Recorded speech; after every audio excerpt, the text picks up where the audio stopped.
Man, sometimes when the truth hits our hearts, we'll do anything to hide our hearts from the truth.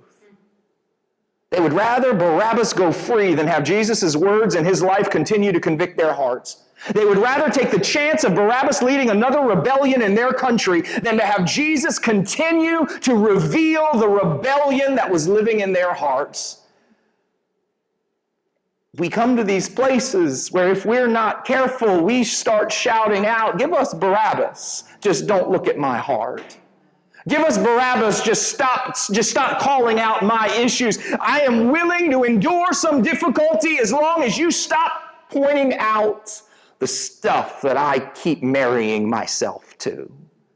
I want you to notice this, that the Gospels together tell us that Barabbas was a robber, a murderer, and a rebel. That means that the religious leaders chose a man who came to rob, kill, and destroy over the man who came to seek and save the lost. And we already know those words are familiar to a lot of you because Jesus said earlier in the book of John, the thief comes only to rob, kill, and destroy.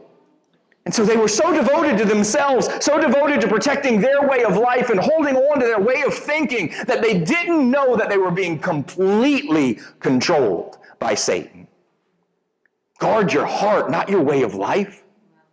Protect your thoughts, not your lifestyle. Keep your character more firmly than you keep your traditions. The men of God chose the way of Satan because the Word of God was more than they wanted to have to deal with. What if the very thing we've given our hearts to is blocking Jesus from the work he came to do in our hearts? Isn't that what happened with the Pharisees? They loved the place that religion had given them. They loved the honor. They loved all of the stuff they got out of being religious so much that then when the one whom they claimed to serve stood in front of them, they said, "I'd rather kill him than change for him." And they thought they were being religious when in truth they were being as sinful as humanity has ever been.